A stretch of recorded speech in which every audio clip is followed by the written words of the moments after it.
Hello everyone and welcome to Microsoft Flight Simulator.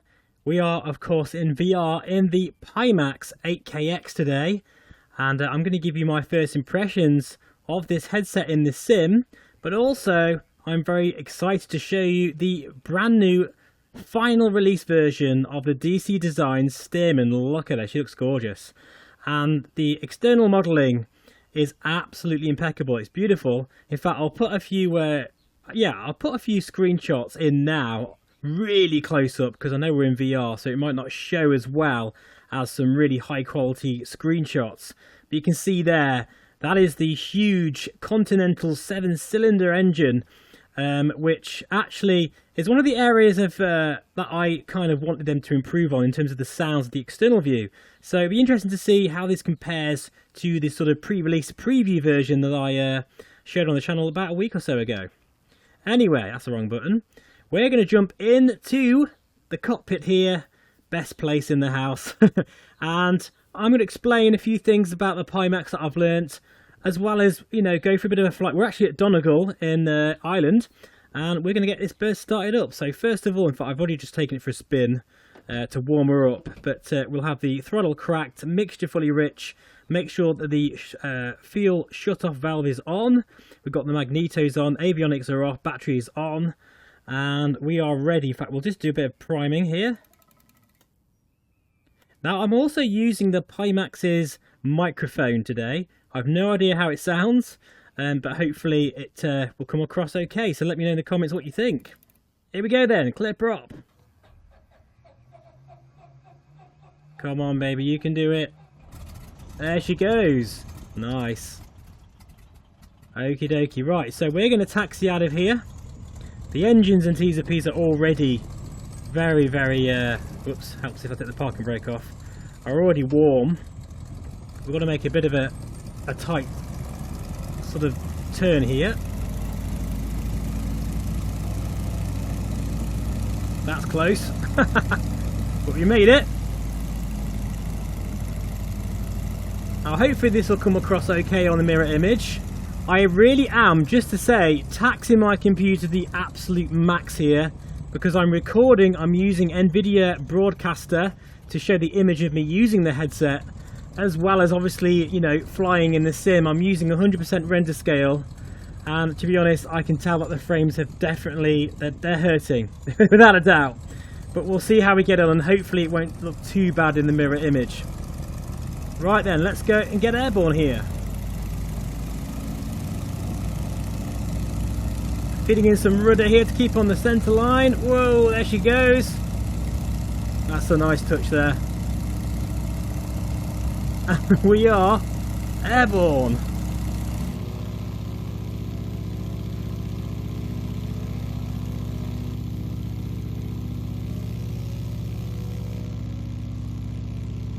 Now I have to say, the sounds, they've definitely improved them.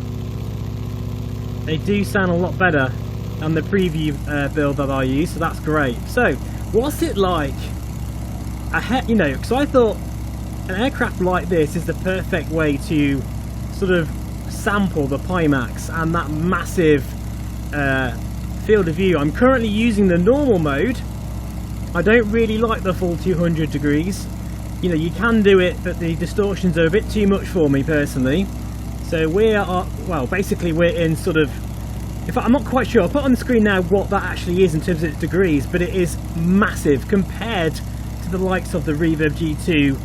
If I just look straight ahead, I can see the wings right and left very, not to the end, that would be unrealistic, I don't think you'd see that in real life, but if I just turn my head a little bit, I can now see right in the corner of my vision the end of that wing.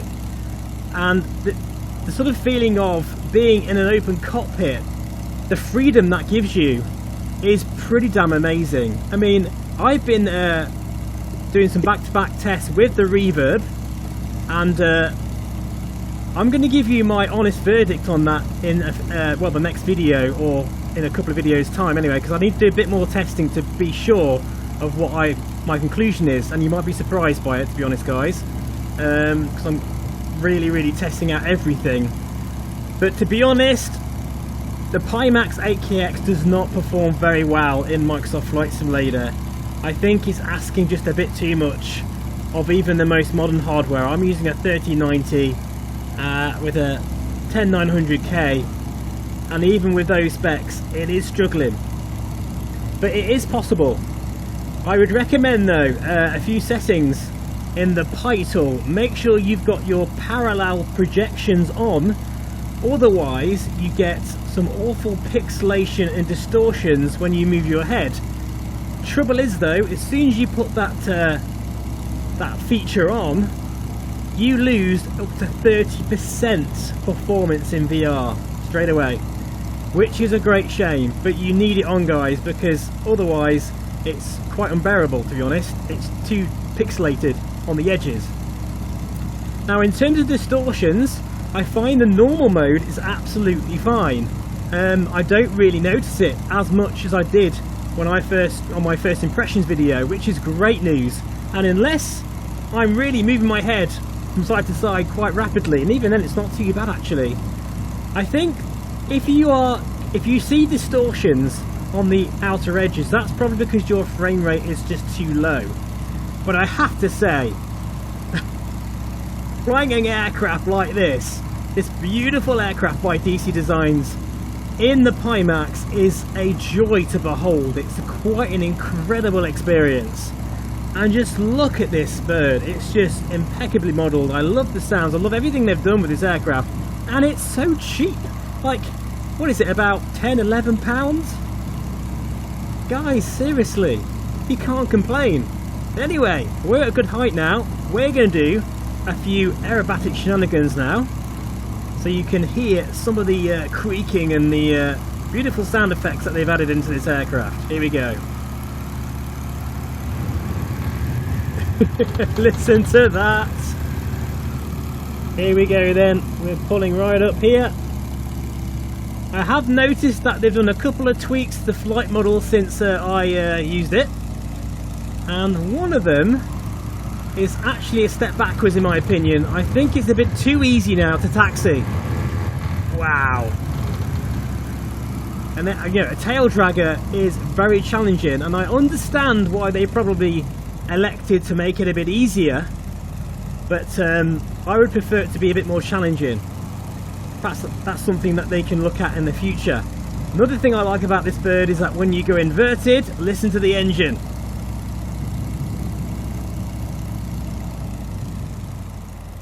It's starved of fuel. That's a great touch there. Very nice touch. But honestly, this is the best £10 you'll ever spend, without a doubt. It is absolutely fantastic, especially if you have a VR headset. This is a no-brainer. Let's have a quick look outside and listen to them sounds once again.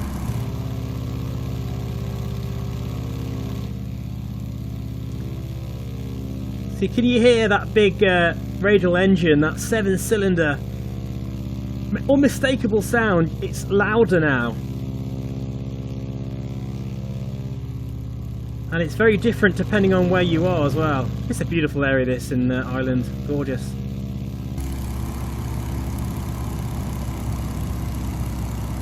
So also a couple of other things I've noticed. If you have got an 8Kx or you're thinking about getting one, do the opposite to what I've been harping on about with the Revo G2. Make sure that your GPU scheduling Windows is turned off. That's very important, otherwise you'll get tearing and issues with the performance. Weirdly, it actually has a negative effect. Also, I'd recommend being very careful with your resolution. I've got 100% render scale and 70% in Steam VR. That gives me a very sharp image. Only thing though is, it's not quite as sharp as a Reverb, but to be honest, I'm being very picky there, because you've got such a massive wide field of view. I guess it doesn't really matter, because it's so sharp. You have that massive wide area, and I've got to say the sweet spot I think is better than pretty much any other headset I've tried to date. It is really nice on the eyes. I just feel my eyes can move around more. I can just keep them center and kind of look down at the instrument panel, look left and right, and it only gets a bit blurry right on the edge and I'm literally looking like my eyes are completely far left or right by that point. I also think, guys, that now that I've been wearing it and using it for quite a while, it's a very comfortable headset. But my goodness me, it's a lot heavier than the Reverb.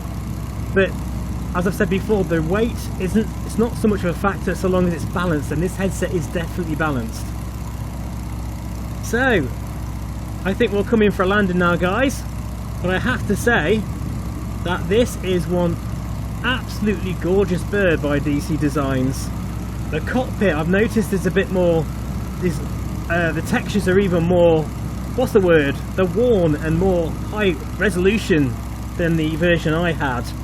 And it's just a fun bird. If you don't really want to spend too much money, but you want a high quality aircraft, and my avionics are still off, whoops, never mind, doesn't really matter, we don't need them anyway, then I honestly can't recommend this enough. But I'll put the link in the description below, and yeah, go check it out.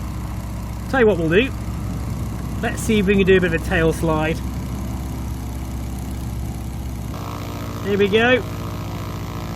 Here we go. Whoa, big hammerhead there. Fantastic. Now you can change the, whoa, that's a bit overspeeding there. Now you can change the crew in this aircraft as well by clicking on this button here, and that will change it to a sort of a more period specific type of pilot, which I think is a very cool feature as well. By the way, the audio in the Pimax, I've got the Audio Deluxe strap, I believe, head strap, and the audio is very nice. With these sort of protectors that cup your ear, you really are enclosed in the environment much more than you are with the index style speakers. But I have to say, the mid-range and treble need tweaking because it's a little bit too on the lower end for me personally. Okay there, right, well, what we'll do then, we'll do a bit of a break to land here and enjoy this beautiful bird. My goodness me.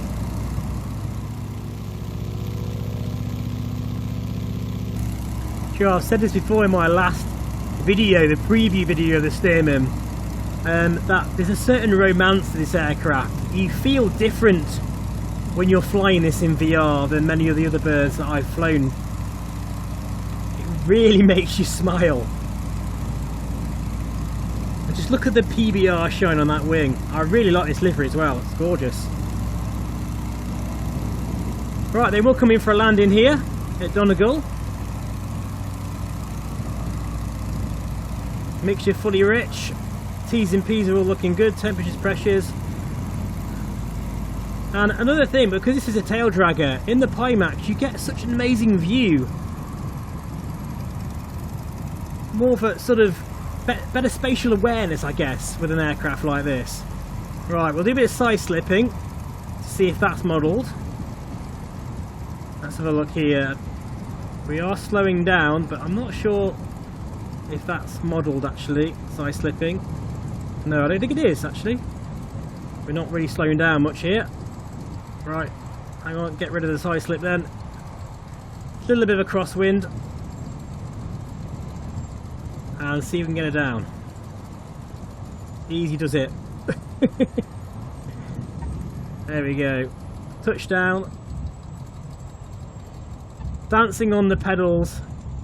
I do feel, please correct me if I'm wrong, DC Designs, but I just feel it's a bit easier to land than it was in my preview version. Only ever so slightly, so you've definitely done some tweaks, but I don't know whether that's more real to the, you know, the actual aircraft in real life or not. So I hope you enjoyed that video, guys. That's my very first video of Microsoft Flight Simulator in the Pimax 8Kx. I'm going to give you my verdict very soon of, you know, whether I prefer using the 8Kx or the Reverb. I'm about there with my conclusion, but I just need to do a bit more testing. As I'm sure you appreciate, the 8Kx is a beast of a headset, and I need to know to make sure that I'm doing everything possible to get the maximum amount of enjoyment out of it, you know, make sure I'm not missing anything. Whoa! Yeah, she's still tricky to taxi. That's for sure.